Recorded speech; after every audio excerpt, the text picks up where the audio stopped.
आज देश में रामनवमी का त्योहार बड़ी धूमधाम से मनाया गया।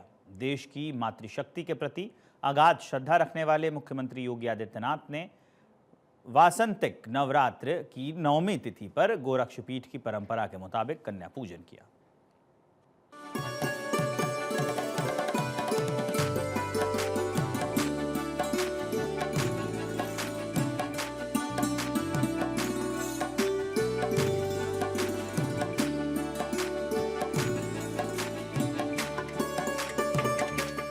नवरात्र में योगी की शक्ति साधना, मातृशक्ति के प्रति अगाध श्रद्धा रखने वाले मुख्यमंत्री गोरक्षपीठाधीश्वर योगी आदित्यनाथ ने वासंतिक नवरात्र की नवमी तिथि पर रविवार को गोरक्षपीठ की परंपरा के मुताबिक कन्या पूजन किया।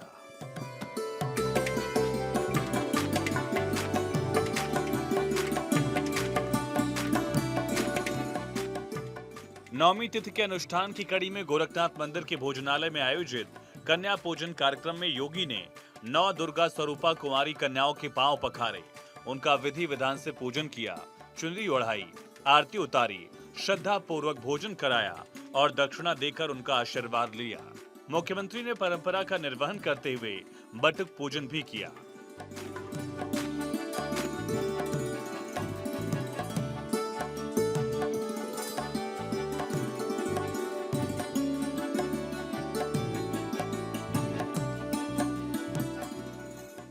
सीएम योगी ने आज दोपहर श्री राम नवमी के महापर्व पर विधि विधान से भगवान श्री राम का जन्मोत्सव भी मनाया। इस अवसर पर मंदिर परिसर में प्रभु राम के भजनों से ये मंदिर परिसर गुंजायमान रहा।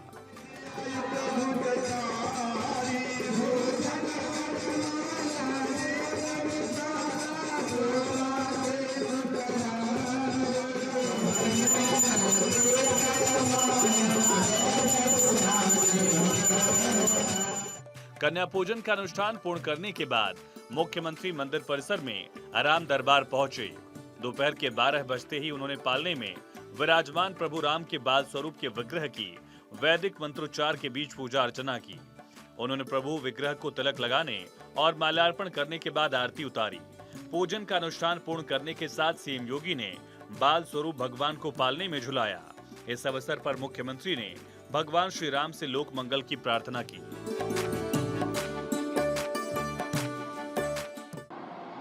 आज की इस तिथि पर मैं जगतजननी मां भगवती के श्री चरणों में नमन करते हुए देवी स्वरूपा इन कन्याओं के पूजन के साथ मुझे जुड़ने का अवसर प्राप्त हुआ है। मैं वासंती नवरात्रि की हृदय से बधाई पूरे प्रदेशवासियों को देता हूं। आज की पावन तिथि मर्यादा पुरुषोत्तम भगवान श्री राम के जन्मदिन से भी जुड़ी है। 500 वर्षों की गुलामी की बेड़ियों को तोड़ करके रामलला का फिर से अयोध्या धाम में प्रकटीकरण हर सनातन धर्मावलंबी के लिए, दुनिया की हर दबी कुचली शोषित मानवता के लिए एक नई प्रेरणा भी है और नया प्रकाश भी। रामनवमी की पावन तिथि पर प्रत्येक प्रदेशवासी को मैं हृदय से बधाई देता हूं। मर्यादा पुरुषोत्तम भगवान श्री राम हमें जीवन में एक मर्यादित आचरण करने, समाज को सम और विषम परिस्थितियों में धैर्य न खोकर चुनौतियों से जूझने के लिए उनका उच्च आदर्श हमें एक नई प्रेरणा प्रदान करता है। व्यक्तिगत जीवन हो या पारिवारिक जीवन, सार्वजनिक जीवन हो या राष्ट्रीय जीवन, सामाजिक रिश्ते हो या राष्ट्रीय रिश्ते, उनका निर्वहन कैसे होना चाहिए, मर्यादा पुरुषोत्तम प्रभु श्री राम का उच्च जीवन आदर्श हमें एक प्रेरणा प्रदान करता है। सीएम योगी ने गोरखनाथ मंदिर में आयोजित जनता दरबार में आए हुए फरियादियों की फरियाद भी सुनी। मंदिर परिसर में महंत दिग्विजयनाथ स्मृति भवन के सामने आयोजित जनता दर्शन में मुख्यमंत्री ने करीब 200 लोगों से मुलाकात कर उनकी समस्याएं सुनी। उन्होंने सभी को आश्वस्त किया कि किसी को भी चिंता करने या परेशान होने की आवश्यकता नहीं है, हर समस्या का हल निकलेगा। इसे लेकर उन्होंने प्रशासन और पुलिस के अधिकारियों को मौके पर ही हिदायत दी कि जनता की समस्याओं को समयबद्ध, निष्पक्ष और सही तरीके से हल करें।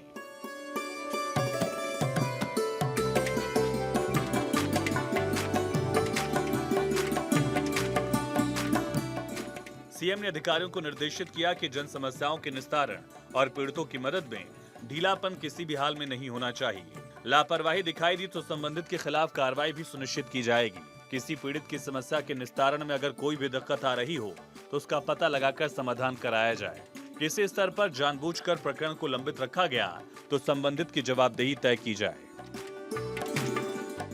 हर बार की तरह इस बार भी जनता दर्शन में कई लोग इलाज में आर्थिक सहायता की गुहार लेकर पहुंचे थे।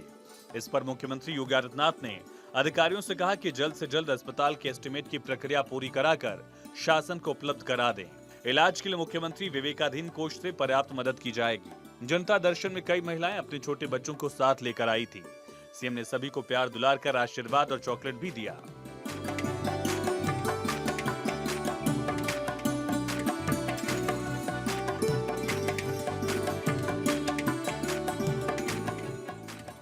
इसके बाद मंदिर के मेन गेट पर नशा मुक्ति के लिए प्रजापति ईश्वरी ब्रह्मा कुमारी विश्वविद्यालय के द्वारा संचालित प्रचार वाहन को भी मुख्यमंत्री ने हरी झंडी दिखाकर रवाना किया।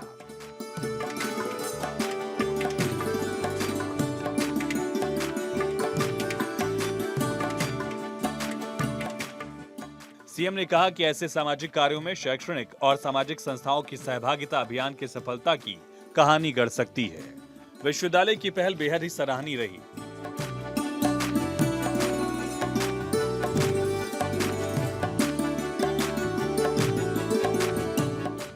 मुख्यमंत्री योगी आदित्यनाथ ने आज गीरा क्षेत्र के भीटी रावत के पास बने क्यान डिस्टिलरी का भी उद्घाटन किया। उत्तर प्रदेश सरकार द्वारा एथेनॉल उत्पादन को बढ़ावा दिया जा रहा है। केंद्र सरकार की 20 लक्ष्य को हासिल करने के लिए योगी सरकार अपनी तरफ से योगदान दे रही है। 1200 करोड़ रुपए से बनी क्यान डिस्टिलरी में करीब 4000 लोगों को प्रत्यक्ष और अप्रत्यक्ष तौर पर रोजगार मिलेगा।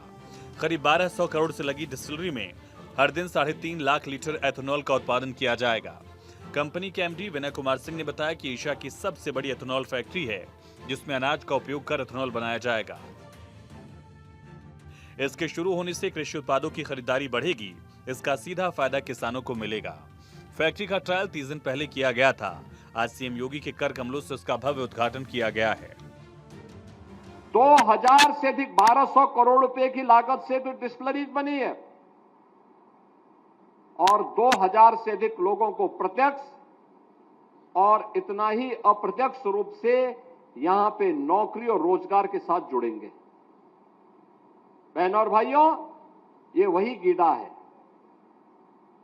जहां पर पहले सरकार ने बनाया, घोषणा तो किया, लेकिन उद्योग लगाने को कोई तैयार नहीं थे। विवाद ज्यादा थे, काम नहीं था, कोई सुविधा नहीं थी।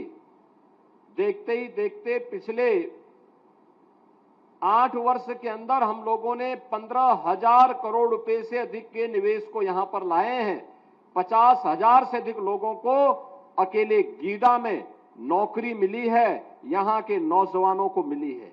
और अब तो गीडा प्रशासन ने यहां पे स्किल डेवलपमेंट के लिए नाइलेट की भी एक शाखा यहां पर प्रारंभ कर दी है, जिसके माध्यम से कंप्यूटर की अत्याधुनिक पढ़ाई के लिए डिप्लोमा, सर्टिफिकेट कोर्सेज की व्यवस्था यहां पर की है। जो लोग यहां पे ट्रेनिंग लेंगे, कैंपस सिलेक्शन के माध्यम से यही के किसी न किसी उद्योग में, किसी न किसी प्रतिष्ठान में उनको यहां पर लगाया जा सकता है। आपको बता दें, कल सीएम योगी MMUT में आयोजित कार्यक्रम में भी शामिल होंगे। ट्रिपल विश्वविद्यालय में 91.22 करोड़ रुपए की कुल 13 परियोजनाओं का लोकार्पण और शिलान्यास होगा। इसमें 1357.25 लाख की कुल 7 परियोजनाओं का लोकार्पण और 7,765 लाख की 6 परियोजनाओं का शिलान्यास शामिल है। विश्वविद्यालय परिसर में 7 अप्रैल को सुबह 10:30 बजे मुख्यमंत्री पहुंचेंगे। वो नए चयनित 20 एसोसिएट प्रोफेसर, 56 असिस्टेंट प्रोफेसर को नियुक्ति पत्र प्रदान करेंगे। विकास के पथ पर योगी सरकार की रफ्तार तेज है। उत्तर प्रदेश के उत्तम प्रदेश बनने में ज्यादा देर नहीं है। Bureau report, Bharat 24।